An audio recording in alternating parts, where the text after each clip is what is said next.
Viara head throbbed as she slowly regained consciousness. The last thing she remembered was celebrating with her human crewmates after a successful mission, indulging in several shots of potent human liquor. Now, something felt terribly wrong. Her body was on fire, every nerve ending screaming with an intense, desperate need. She forced her eyes open, wincing against the harsh medbay lights. Dr. Seamers, the ship's medic, loomed over her, his weathered face etched with concern. What happened? Viara croaked, her voice raspy. She attempted to sit up, but a wave of dizziness forced her back down. You had a bad reaction to the whiskey, Seamers explained. Your unique physiology couldn't handle it. Viara groaned. Her people, the Orlans, were similar to humans but had several key differences, such as her crimson hair, pointed ears, and the iridescent third eye in the center of her forehead. That eye fluttered open now, taking in the doctor's aura. Normally it glowed a soothing green, but now it pulsed an agitated red. There's something you're not telling me, she said, narrowing her eyes. Seamers sighed, running a hand through his graying hair. It seems the alcohol interacted badly with the standard issue military performance enhancement serum all soldiers get. In humans, it boosts strength, stamina, reflexes. But in you? He trailed off, looking away. Viara's heart raced as realization dawned. The fire raging through her veins, the desperate ache building in her core. She knew these symptoms all too well from her species' mating cycles, but they were never this intense before. It's triggered an extreme arousal response, Seamers said clinically, still avoiding her gaze. Your hormones are off the charts. If we don't get it under control soon, you could go into shock. Viara wanted to scream, to cry, to break something. This couldn't be happening. Not here, not now. She was light years from home, the only Orlan on a ship full of humans. The shame of it threatened to overwhelm her. What can we do? She asked, fighting to keep her voice steady. I've consulted the database on Orlan physiology. There's a sedative I can give you that should help take the edge off. But, Viara, Seamers met her gaze at last, his blue eyes full of sympathy. The only thing that will truly relieve the symptoms is, well, giving in to them. Finding a willing partner to help you through this. Viara squeezed her eyes shut, hot tears leaking from the corners.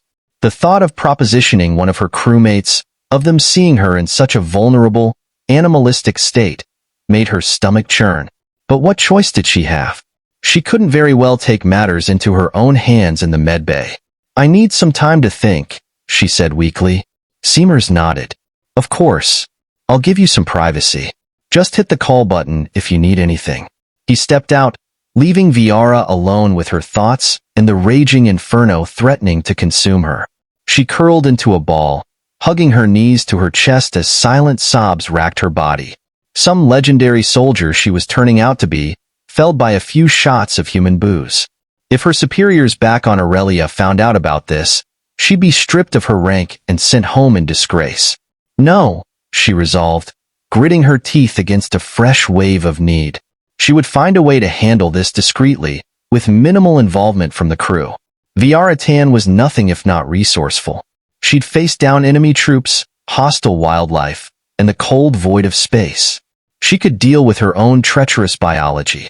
Inhaling deeply, she uncurled her body and sat up, ignoring the answering throb between her legs. First things first, she needed to get out of this medbay and back to her quarters. Grabbing a hospital gown, she slipped it on over her sweat-soaked underclothes and peeked out into the corridor.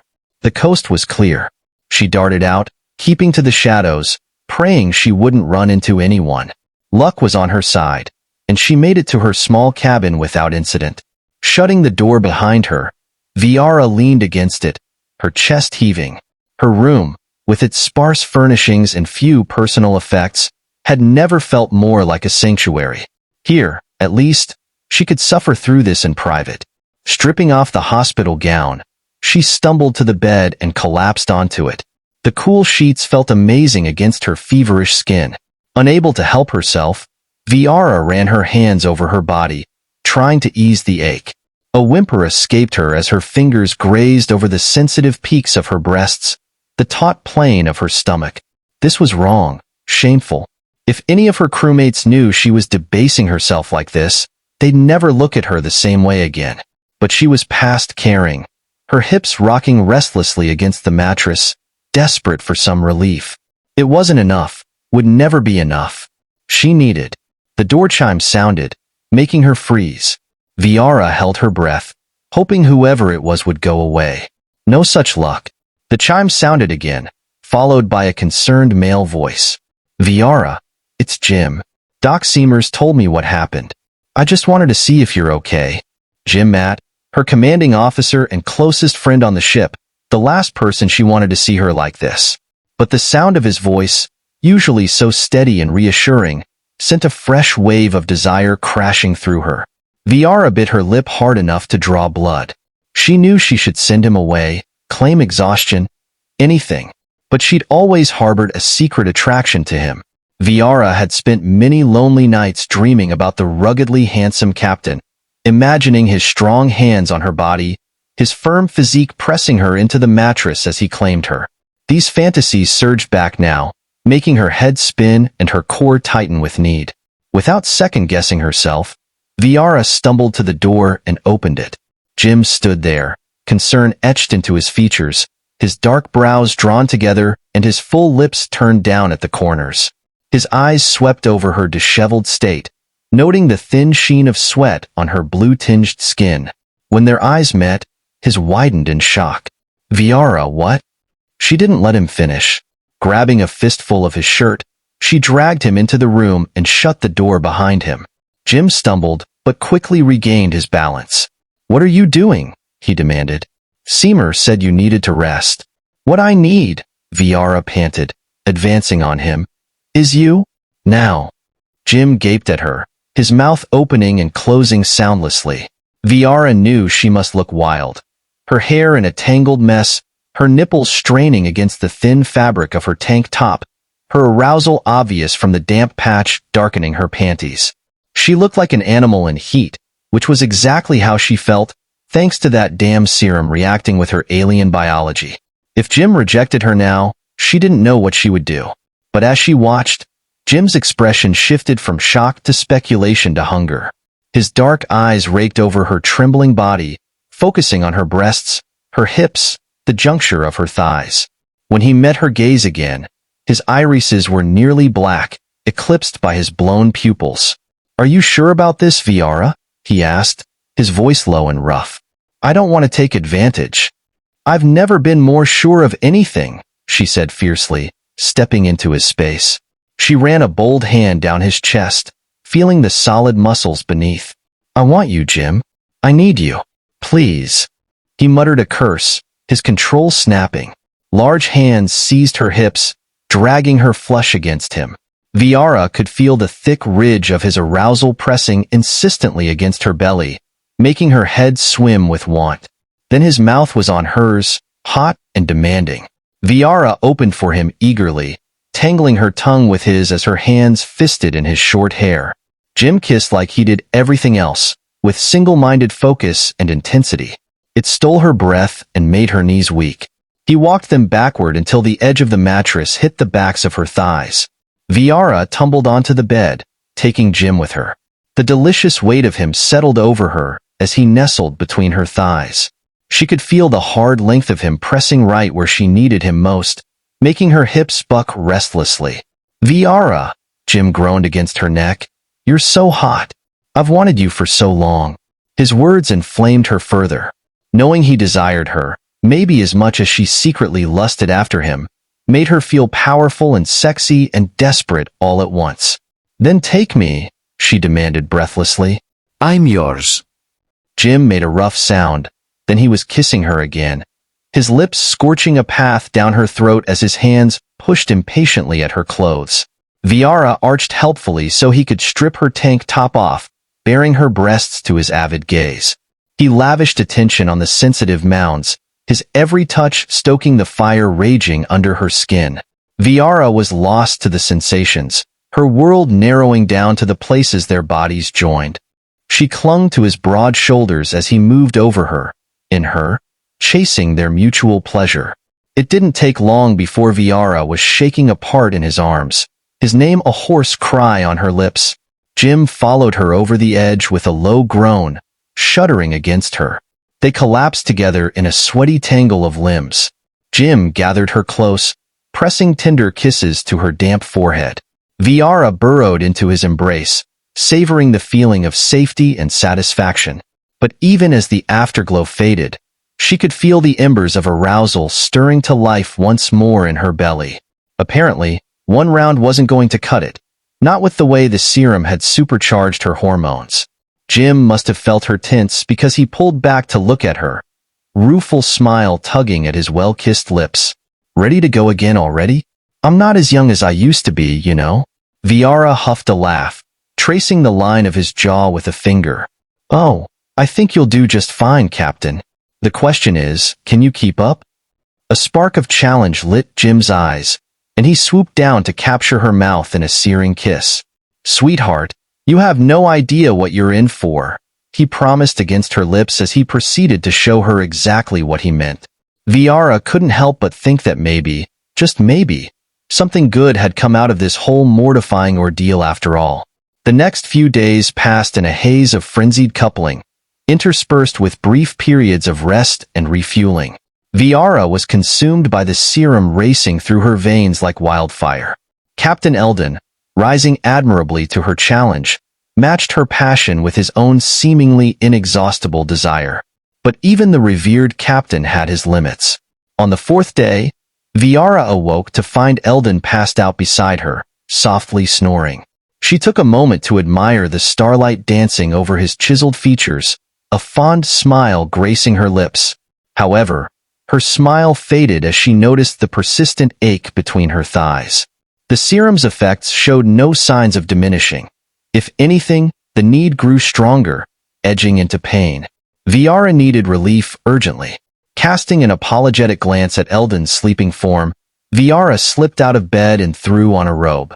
Barefoot, she padded through the quiet corridors of the ship towards the medbay. Surely, Dr. Seaver would have found a solution by now. Bursting into the medical bay, Viara startled the doctor from his microscope. "Please tell me you have good news," she demanded without preamble. Seaver blinked at her, taking in her wild eyes and disheveled appearance. "Ah, Viara. I was just about to call for you," he began cautiously. Hope bloomed in Viara's chest. "Did you find a way to counteract the serum?" "Not exactly," Seaver replied, gesturing to the microscope. "I've been analyzing your blood samples. I've discovered something unusual." Viara's heart sank. "Unusual? How?" she pressed. "The serum appears to be mutating," Seaver said grimly. "It's bonding with your unique Aurelian physiology in unexpected ways.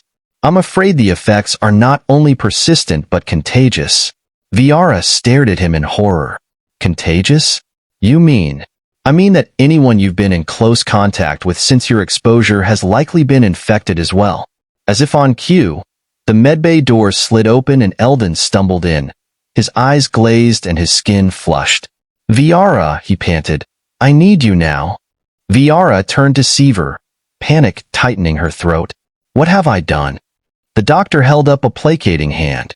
"Now, let's not jump to conclusions. We need to run some tests on the captain to confirm transmission." But Eldon was in no state for tests. Advancing on Viara, his gaze predatory, he growled, "I can't think straight. All I can think about is burying myself inside you." Viara backed away, torn between desire and dread. This was her fault. She had infected Eldon with this cursed serum, turning him into a mindless beast of lust. "Doctor, sedate him," she ordered, her voice shaking. Seaver hesitated. "I don't know how the sedative will interact with the mutated serum. Just do it." Viara snapped. Reluctantly, Seaver loaded a hypospray and approached Eldon cautiously. The captain snarled, his eyes never leaving Viara. With precision, Seaver jabbed the hypospray into Eldon's neck and depressed the plunger. For a moment, nothing happened. Then, Eldon's eyes rolled back in his head, and he crumpled to the floor, unconscious. Viara sagged in relief, guilt twisting her gut. She knelt beside Eldon, brushing a lock of hair from his forehead. "I'm so sorry," she whispered. "I'll make this right, I swear." She stood, squaring her shoulders. "Doctor, I need you to put me in a medically induced coma." Seaver gaped at her. "What? Viara, no, we don't know what that could do to you in your current state." "We don't have a choice," Viara said firmly. "I'm a danger to the crew like this. If I'm unconscious, at least I can't infect anyone else while you work on a cure." The doctor looked torn, but Viara's determined expression made him reconsider. "Very well," he said heavily, "but I want it on record that I object to this course of action." Viara climbed onto a biobed, trying to ignore the way her body throbbed with unsatisfied need.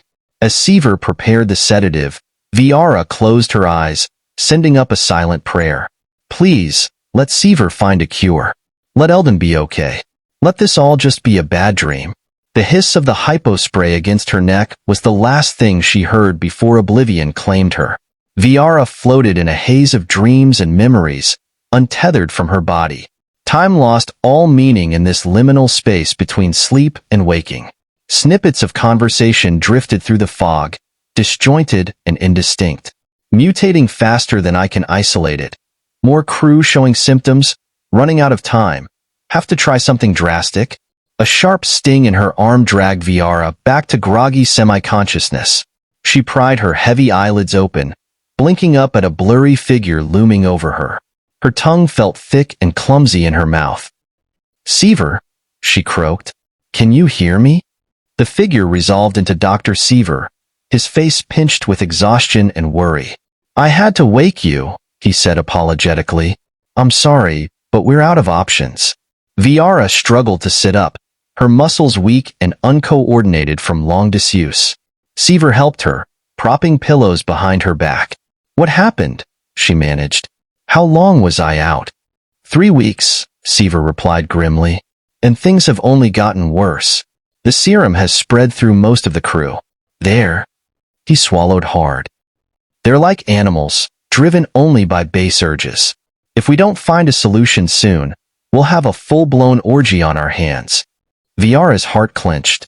3 weeks. She had left Eldon and the others to fend for themselves for 3 weeks while this thing ravaged their bodies and minds. "What do you need me to do?" she asked, steeling herself. She would do whatever it took to save her crew, her friends, her lover.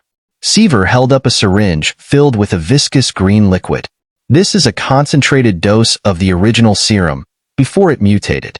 I believe that introducing it to your system could revert the mutation, returning the serum to its original purpose." Serena eyed the syringe wearily. "You want to give me more of the stuff that started this whole mess?" "I know it's risky," Viana said, "but if it works, we can synthesize more and distribute it to the affected crew members." "It's our last hope." Viana closed her eyes briefly, gathering her resolve. Then, she thrust out her arm, baring the inside of her elbow. "Do it." The doctor nodded solemnly and slid the needle into her vein. The serum burned like ice fire as it entered her bloodstream, making Viana gasp. For a terrifying moment, the all-consuming lust roared back to life, making her arch off the bed. But then, blessedly, it began to recede. The unnatural need ebbed away, leaving behind only a lingering warmth and a sense of deep relaxation. Viana sagged back against the pillows, tears of relief pricking at her eyes. "Well?" Serena asked anxiously. "How do you feel?" Viana took a deep, shuddering breath. "Normal," she said wonderingly. "I feel normal." A slightly hysterical laugh bubbled up in her throat. "I can't believe it worked." The doctor's face split into a wide grin. "Excellent. I'll start synthesizing more of the serum right away. With any luck, we'll have the crew back to their old selves in no time." Viana swung her legs over the side of the bed, pleased when they held her weight. "I need to see Alex. I need to apologize." "Viana, wait!" Serena caught her arm, his expression suddenly serious. "There's something you should know first." A cold knot of dread formed in Viana's stomach at his tone. "What is it?" she asked, her voice tight. "The serum didn't just affect the libido," Serena hesitated, clearly searching for the right words. "It also lowered inhibitions, made people act on their deepest desires without restraint." Viana frowned, not fully understanding. "Okay, so?" So, Serena took a deep breath. It seems that Eva Valen has had feelings for the captain for some time, and under the influence of the serum, she acted on those feelings. The world tilted dizzyingly around Viana as the implications sank in. Eva, the shy and reserved science officer, had seduced Alex, her captain. I see, Viana said woodenly. Thank you for telling me, Serena. Serena reached for her, his eyes soft with sympathy, but Viana shook off his hand, unwilling to be comforted. She felt numb, hollowed out. She knew it was irrational to blame Alex or Eva for what had happened. They'd been under the influence of an alien substance, not in control of their actions. But the knowledge that Alex had been with someone else, had given himself to another woman in the throes of passion, even if it was artificial, cut her to the quick. If you'll excuse me, doctor, she said stiffly, I have a ship to get back to. She turned on her heel and marched out of the medbay, her spine straight and her head held high. She would not fall apart. She would not show weakness. She was a soldier, and her crew needed her now more than ever. But inside, her heart was breaking. Viana strode through the corridors of the ship, her mind racing. She needed to find Alex, to talk to him, to make sure he was okay. But a part of her dreaded the conversation, dreaded seeing the guilt and regret in his eyes. She reached his quarters and hesitated, her hand hovering over the door chime. Taking a deep breath, she pressed it. Come in, Alex's voice called, sounding weary. The door slid open, and Viana stepped inside. Alex was sitting on the edge of his bed, his head in his hands. He looked up as she entered, his eyes bloodshot and shadowed. Viana, he breathed, rising to his feet. You're okay. Viana's throat tightened at the raw relief in his voice. I'm okay, she confirmed. Serena found a cure. Alex closed his eyes briefly. Thank God, Viana. I'm so sorry. What I did, what I let happen. It wasn't your fault, Viana said softly. You weren't in control. But I should have been, Alex said harshly. I'm the captain. It's my responsibility to maintain control, no matter what. And I failed. I failed the crew, and I failed you. Viana crossed the room to him, taking his face in her hands. Listen to me, Alex. You did not fail. You were infected with an alien substance that stripped away your inhibitions. What happened with Eva, it wasn't you. Alex searched her face, his eyes anguished. But it was me, Viana. Some part of me wanted her, even if I never would have acted on it normally. How can you forgive that? Viana's heart clenched. The truth was, she wasn't sure if she could forgive it fully. The knowledge that some part of Alex desired another woman, even buried deep down, cut like a knife. But looking into his tortured eyes, seeing the self-recrimination and guilt eating away at him, she knew she had to try. For both their sakes. I forgive you, she said firmly. I forgive you because I love you, Alex. And I know that you love me. What happened, it doesn't change that. Alex's breath hitched, his eyes shining with unshed tears. I do love you, Viana. More than anything. I'm so sorry I hurt you. Viana pulled him into a fierce hug, feeling his arms come around her, clutching her tightly. They held each other for a long moment, taking comfort in the solid warmth of their embrace. Finally, Viana pulled back, wiping at her damp cheeks. Okay, she said, taking a shaky breath. Okay, we'll get through this together. Alex nodded, a tentative smile touching his lips. Just then, the door chimed. Viana and Alex exchanged a look before Alex called, Come in. Dr. Serena stepped into the room, a triumphant grin on his face. I did it, he announced. I synthesized enough of the serum to treat the entire crew. We're administering it now. Relief crashed over Viana like a wave. It was over. The nightmare was finally over. That's fantastic, Doc, Alex said, his voice rough with emotion. Thank you for everything. Serena waved off the praise. Just doing my job, Captain. But I couldn't have done it without Viana. Her willingness to be a guinea pig, to risk herself, it saved us all. Viana ducked her head, feeling a flush rise to her cheeks. I was just doing what needed to be done, she muttered. Alex took her hand, lacing their fingers together. You were incredibly brave, he said softly. I'm so proud of you, Viana. Viana squeezed his hand, a lump forming in her throat. "I couldn't have done it without you," she whispered. "Knowing you were waiting for me, that you needed me, it gave me the strength to keep fighting." Alex brought their joined hands to his lips, pressing a fervent kiss to her knuckles. "I'll always need you, Viana. Always." Dr. Serena cleared his throat, looking awkward. "I'll just leave you two alone," he said, backing toward the door. "I need to oversee the rest of the treatments anyway." "Thanks again, Doc," Alex called as the door slid shut behind him. Then he turned to Viana, his eyes soft and warm. "Alone at last," he murmured, drawing her close. Viana went willingly into his arms, tilting her face up for his kiss. Their lips met in a tender caress, a reaffirmation of the love and commitment they shared. When they parted, Alex rested his forehead against hers. "I know we still have a lot to work through," he said quietly, "but I want you to know, Viana, you're it for me. You're my forever." Tears pricked at Viana's eyes. "You're my forever too, Alex. No matter what happens, no matter what challenges we face, I'll always be by your side." "I like the sound of that," Alex said, a smile spreading across his face. "You and me, side by side, ready to take on the universe." Viana grinned, her heart feeling lighter than it had in weeks. The universe won't know what hit it. Hand in hand, they walked out of Alex's quarters, ready to face whatever the future held. Together. In the following days, life on the Excalibur slowly returned to normal as the crew recovered from the effects of the mutated serum. There were a few awkward moments, a few blushes and averted eyes as people remembered their uninhibited actions. But mostly, there was a sense of camaraderie, of shared triumph over adversity. They had faced this challenge as a team and emerged stronger for it. For Viana and Alex, the road to recovery was a bit longer. Trust had been shaken, insecurities brought to light. But they faced it with the same determination and commitment they brought to every challenge. Through long, honest conversations and a dedication to rebuilding their bond, they slowly healed the hurt between them. And as they did, they found